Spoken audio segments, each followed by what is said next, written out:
E hoje a gente começa um novo capítulo. É Pavor da Morte. Vamos iniciar aqui. Alguém gostaria de ler? Vamos lá. Vou começar então. Oi? Mas aí atrapalha, né? Você. Não, seu sotaque é muito bonito, pode ler. Obrigada. Numerosas explicações do orientador atendiam-me às indagações naturais. No entanto, restava aprender alguma coisa. Por que motivo se reuniam ali tantos desencarnados? Já que recebiam assistência espiritual, não poderiam congregar-se em lugar igualmente espirituais? Peraí, deixa eu subir aqui. Respeitosamente, interroguei Aniceto desse sentido. De fato, André, respondeu o generoso mentor. A maioria dos desencarnados recebem esclarecimentos juntos em nossa esfera de ação. Você mesmo, nos primórdios da nova experiência espiritual, não foi conduzido ao ambiente de nossos amigos corporificados para o necessário encaminhamento.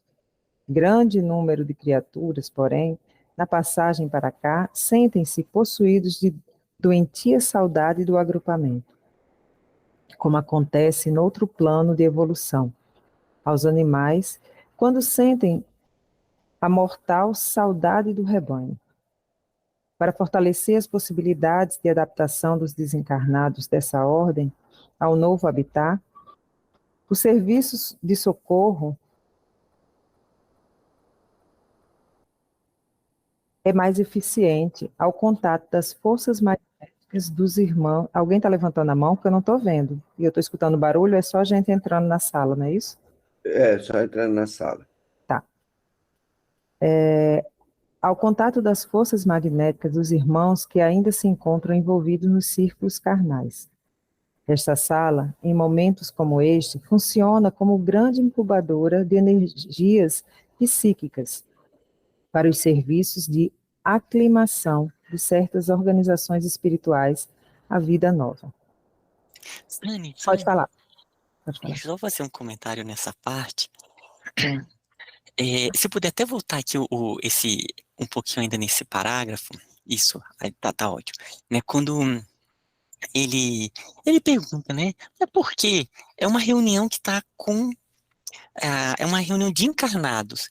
E o André Luiz lá vendo tantos desencarnados, tantos espíritos que foram trazidos para escutarem a reunião, para participarem. Fala assim, ó, a gente podia fazer uma reunião dessa aqui, né? Sem precisar ficar dependendo dos encarnados, à mercê dos encarnados, né? A gente podia fazer aqui. E ele coloca aqui dois aspectos muito interessantes, né? Um primeiro é quando ele coloca quando o desencarnado ele ainda sente essa doentia saudade do agrupamento.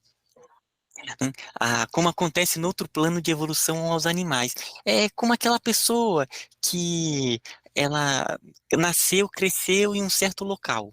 Então, aquela, aquela terra onde brincou muito, aí vai para uma metrópole e fica lembrando, poxa vida, né, ali no interior de Minas, né, é tão bom, tal. Tem aquela saudade e quando volta para ali, é uma série de sensações boas, de sensações felizes.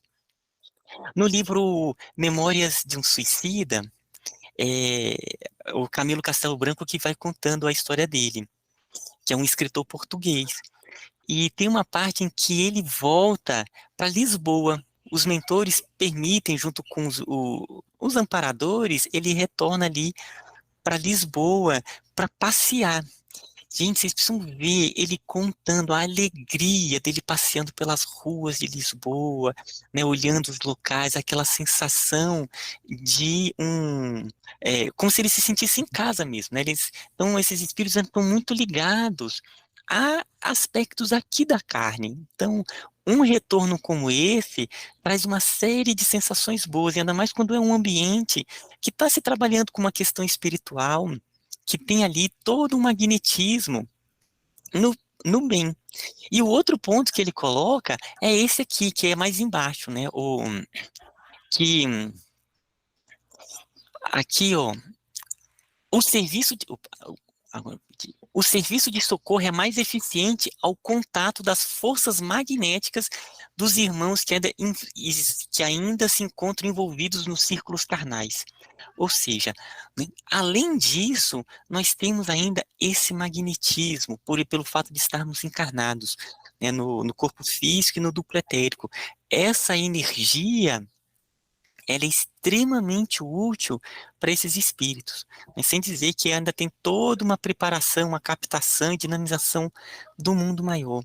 Então, por isso que esses trabalhos têm tantos e tantos desencarnados que são trazidos, inclusive aqui, né? Então, aqui, muitos e muitos espíritos estão aqui participando e se envolvendo com esses nossos trabalhos, com assistindo e recebendo essa energia que a gente fica irradiando aqui, né? E juntando com a gente nas preces e nas orações por conta disso. E qualquer trabalho que tenha esse aspecto no bem, tem ali espíritos afins que, que, que se valem daquele trabalho para uma questão mesmo de auxiliar a evolução espiritual da humanidade, sabe?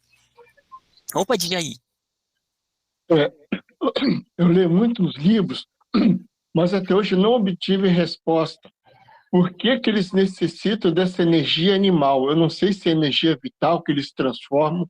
Isso aí, por exemplo, em vários livros eles falam que precisa, por exemplo, no trabalho de obsessão, eles pegam a energia animal da pessoa para fazer esse trabalho. Agora, nenhum deles, pelo menos no livro que eu li até hoje, eles explicam por que que a necessidade dessa energia animal. É só isso que eu queria acrescentar para saber se alguém sabe, para dar uma informação. Ô, Jair, Jair,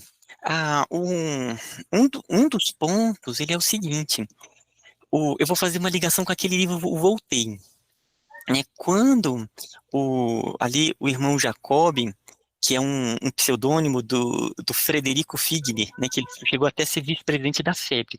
Quando ele desencarnou, ele conta ali a experiência dele, quando ele desencarnou. Então, a primeira parte, uma parte que inclusive o Bezerra de Menezes está auxiliando. Chega ali o Bezerra de Menezes e, junto com a equipe, eles cortaram. A primeira parte, ele ainda fica com aquele duplo etérico. O duplo etérico, o espírito ele fica carregando como um peso ainda. E aí, ele soltar esse duplo etérico, às vezes espíritos mais evoluídos, isso é muito breve, porque aí, no fim do livro, ele tem um momento em que vai passar por uma cirurgia, um rito de passagem, onde ele vai perder essa parte do duplo etérico. Então, é em um outro momento. Existem espíritos né, que desencarnam, esses espíritos necessitados, eles continuam com uma boa parte do seu duplo etérico. Ele fica carregando isso mesmo, sabe? Então, ali como um fardo e pesado, ele sente fome, ele sente necessidade de aurir energias vitais da natureza, né? Muitos vão em matadores, em locais que não são bons, porque eles precisam ainda, porque eles ainda estão com esse duplo etérico. Então, os encarnados, eles têm aqui o duplo etérico e são energias que, né, nesses trabalhos no bem, eles são de frequências mais altas. Então, os mentores, eles captam, eles passam por toda uma química energética e eles passam a nutrir e trabalhar, gerar remédios para esses espíritos ali que necessitam ainda desses elementos. Então, para eles, faz um bem imenso, sabe? Um bem muito grande, eles aurirem ainda essas energias, e principalmente quando elas são energias em uma frequência como essa, amorosa, de frequências mais altas, sabe? Então, por isso que nesses trabalhos são trazidos muitos e muitos espíritos para participarem desses trabalhos. Opa, Silvio, diga lá, Silvio. Isso aí, Jair, se você, assim, prestar atenção no ligeiro detalhe, até do primeiro comentário. Desliga o teu microfone. No primeiro comentário do Ismael, mais ou menos a resposta está aqui. quando ele fala da doentia saudade do agrupamento, da saudade do rebanho, porque todos esses livros que a gente lê, eles estão falando de tratamento de espíritos, como o Osmel está falando agora, ainda ligados à matéria. Você não vai ler livro nenhum de tratamentos feitos com espíritos em altas esferas. Por isso eles precisam dessas energias, porque os espíritos estão sendo tratados, como o Ismael disse, são impregnados dessa energia. Então, eles podem nem perceber, nem receber o tratamento devido se não for uma coisa compatível com o que eles têm. Por isso, essa espiritualidade precisa dessa energia. E isso levanta um outro questionamento, né? Ele fala da doentia, saudade, do agrupamento, tudo. Isso faz a gente pensar numa coisa, que às vezes a gente vê pessoas que são ditas mais evoluídas e elas têm uma tendência a se isolar, elas vivem meio que sozinhas, elas não que elas se afastem de trabalho, de nada, mas elas têm o mundo próprio delas. E é um pouco disso. E isso aqui que ele fala, mais ou menos, reforça também essa ideia de que conforme a gente vai evoluindo, vai se conscientizando, compreendendo muito mais do que a gente compreendia antes, a gente vai se desapegando um pouco disso, dessa coisa material, da terra, dessa necessidade do rebanho, que o tipo de relação, de amorosidade vai se transformando de outra forma. Diga aí, DJ. Tudo bem, isso está claro, mas eu só fiz a pergunta seguinte, que eu queria saber, que eu sempre me questiono, tá? Que tipo de energias é a energia vital? Porque toda vez que eu ligo, eu fico pensando, será que essa energia que eles precisam é energia vital? Que energia é essa? É uma energia de campo mental?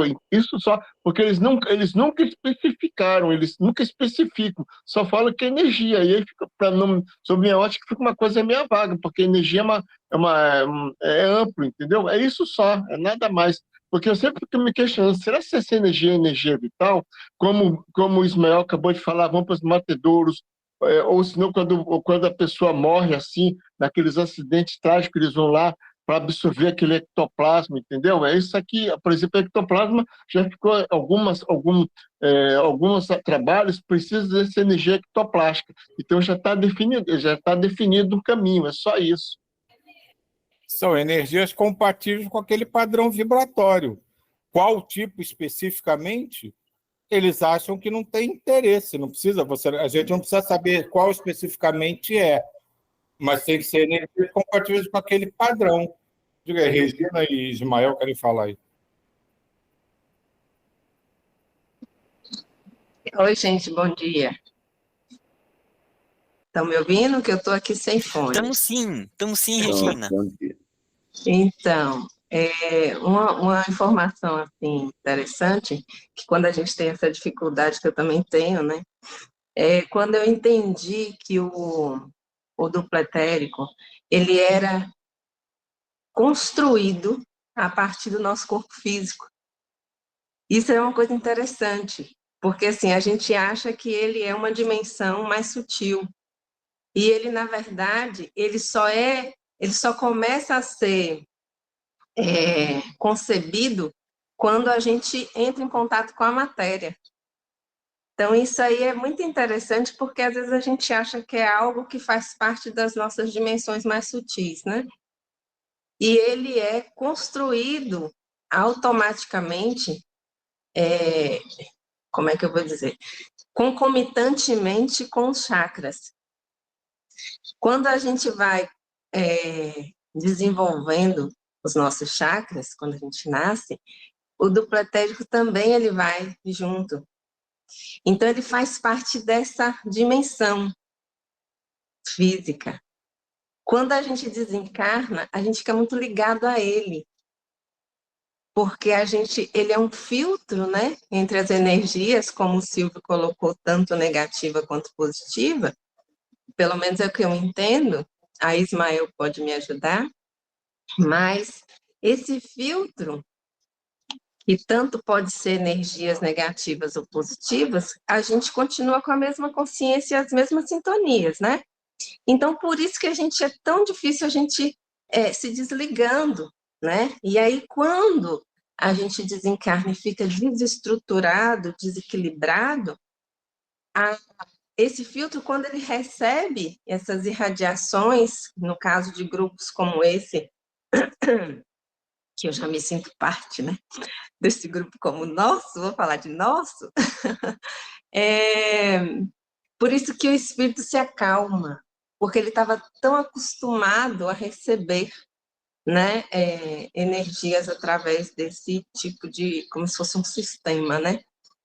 Eu entendi mais ou menos assim, quando eu tentei entender, viu, Djaí? Não sei se te ajudou ou se atrapalhou, mas é uma forma que São tudo me... formações, Regina, são tudo formações de ideias, porque por exemplo, esse duplo etéreo, ele desaparece, ele morre com ele, desaparece, nós recebemos tudo, mas existem certas coisas que ainda eles não passaram para a gente, por isso que eu falei, eu já li esse livro que ele falou, Voltei, eu já tenho uma leitura muito vasta, mas não deles falar assim, isso que o Silvio foi bem específico, que eles não acham interessante falar para a gente que tipo de energia que é. Mas, por exemplo, nesses trabalhos, por exemplo, de materialização, eles dizem que pega energia dos seres elementais. Aí você já consegue ter uma visão, entendeu? Que no trabalho pegam de energia do ectoplasma. Aí, toda vez que eles falam sempre uma energia, aí fica sempre uma coisa vaga, entendeu? Só isso, nada mais. Eu só fiz essa pergunta que eu também estou querendo saber. É nada mais do que isso, só isso. Obrigado. Fala, Ina. Só num pedacinho do livro, no Mensageiros, né, que o André Luiz questiona porque que os espíritos vão, né, aí na casa da Dona Isabel, enfim. E aí ele fala isso, ele fala assim, os irmãos, nas condições a que me refiro, ouvem-nos a voz, consolam-se com nosso auxílio, mas o calor humano está cheio de magnetismo de teor mais significativo para eles. E uma outra parte, ele fala assim, que mesmo aqueles que vão lá, os dorminhocos, os preguiçosos que vão lá, ele coloca assim, deram calor magnético e radiações vitais proveitosas aos benfeitores deste santuário doméstico, que manipulam os elementos dessa natureza, distribuindo-os em valiosas combinações fluídicas às entidades combalidas e inadaptadas. É isso. Muito bem, gostei. Depois você passa... qual o livro que foi mesmo? Se você puder botar esse link, por favor. É só isso. Sim. É dos Mensageiros, é um pedacinho do livro. Vou te encaminhar aqui. Acho que o próximo Mensageiro será o próximo livro que nós iremos ler, se eu não me engano. Não, O o Mensageiro Mensageiro é é esse.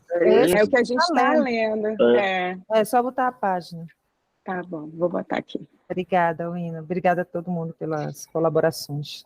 E essa parte da doação da energia, quando a gente se coloca à disposição para doar energias, sabendo, né, que nós somos um ser multidimensional, o nosso corpo energético ele vai se tornando mais sutil, então vai passando lá na dimensão astral, né, do corpo astral, a dimensão do corpo mental e muitos outros corpos. Essa irradiação, elas são realmente em muitos níveis, em muitos planos.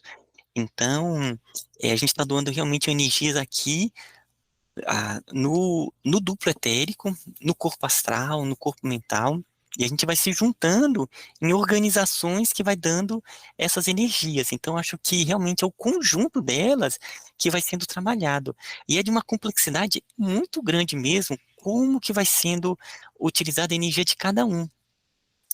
E nesse ponto que a Ina, ela trouxe também, né, dos dorminhocos que estão ali doando as suas energias, né, a gente sabe que cada pessoa tem uma energia própria, e isso também, eu vou fazer uma ligação com uma série de espíritos que estão vindo de outros orbes, reencarnando no planeta para auxiliar a evolução do planeta.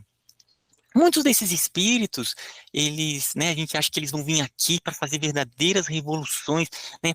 Tem muitos que não. Eles têm uma vida no seu local, no seu local eles fazem toda a diferença, porque ela já tem uma visão de mundo muito unificadora, né? Muito harmoniosa, mas um grande trabalho que todos esses estão fazendo é constantemente doando energia, ectoplasma que está sendo usado no planeta. Então é um trabalho silencioso de cada um desses que nascem, eles serem um laboratório vivo. 24 horas, eles estão doando energias que estão sendo usados pelos mentores, por várias equipes espirituais que são ligadas a ele, que ficam se valendo dessas energias. Então a pessoa está lá num trabalho, entre aspas aqui, aparentemente normal, né? Aqui entre aspas. Mas, em um outro plano, ele está doando energias, porque ele já tem um equilíbrio, os seus corpos energéticos, eles já são muito mais harmoniosos, não tem tantos e tantos bolsões vibrando negativamente, eles ficam doando essas energias, e são em vários planos mesmo, né? Não é só no duplo, aqui no duplo físico, que é muito importante realmente para espíritos mais densos, mas está ali em campos mentais, em campos astrais, em uma dinamização impressionantemente complexa, sabe? Então eu vejo assim, dessa forma. Opa, Rômulo. Bom, temos que lembrar que é uma mão dupla, né? Da mesma forma que a gente está questionando aqui e está levantando aqui por que eles vêm até nós, vamos inverter, né? Por que nós vamos até eles? Né? Então, tudo que a gente conversou aqui agora, vamos fazer inversamente proporcional. Toda vez que a gente vai se elevando, a gente vai pegando essas ondas mais elevadas, né? E isso, o título desse capítulo é o medo da morte, né? A gente vai se elevando e vai perdendo esse medo e fica mais fácil. Por isso que algumas pessoas, quando logo desencarnam, já se elevam, não ficam presas aqui. Então, a gente tem que aproveitar, eu acho que esse ensinamento aqui, do lugar do pavor da morte, porque a morte não existe, né, gente? A morte não existe. Então, eu falo o caminho da vida, né? Como é que a gente está caminhando aqui agora? Como a gente está levando os nossos pensamentos, levando os nossos sentimentos, né? Que a gente fazia, todo dia a gente faz isso aqui, né? Aqui agora a Sani vai começar a fazer todo esse trabalho, que a gente vai se elevando e se na mesma vibração do mundo maior, né? Isso que a gente tem que pensar, e assim a gente auxilia mais. Isso aí.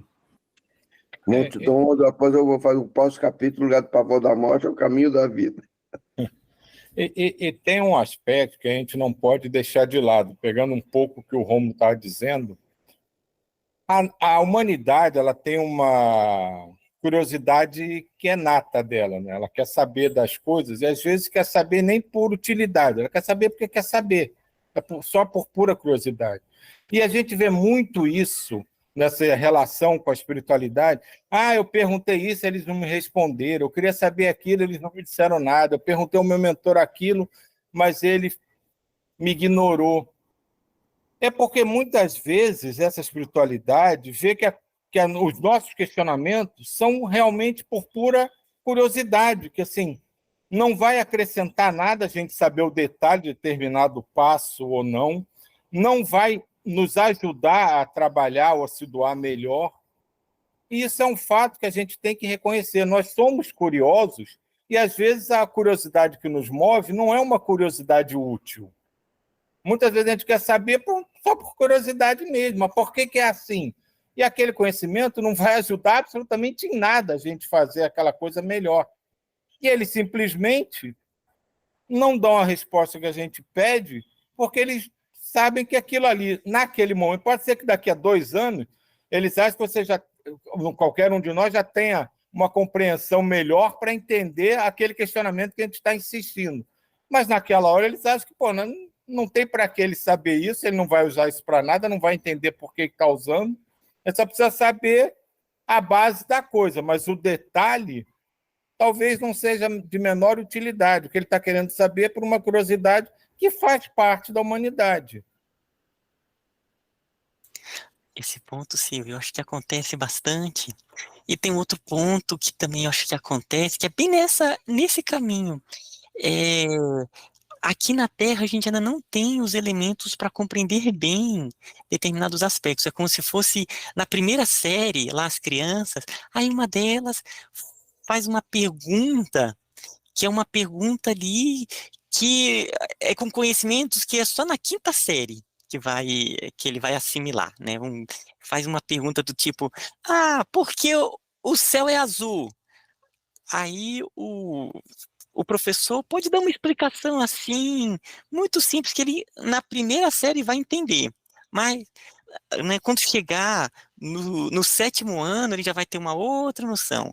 Quando chegar na universidade, aí o processo de espalhamento que a gente vai estudar, porque o céu azul é complexo, é muito complexo, né? Então, entra em níveis que são muito grandes, né? Que é da constituição das moléculas de nitrogênio, de oxigênio, que é grande parte da atmosfera. Então, dependendo de qual é o nível em que o grupo e a humanidade está, as informações, elas chegam para aquele nível, né? Então, provavelmente a gente pode estar aí numa primeira série, só com uma metáfora, e eles vão passar uma informação que fala assim, ó, tem muita coisa ainda para vocês compreenderem o que está acontecendo aí, né? Então, tem esse aspecto aí também.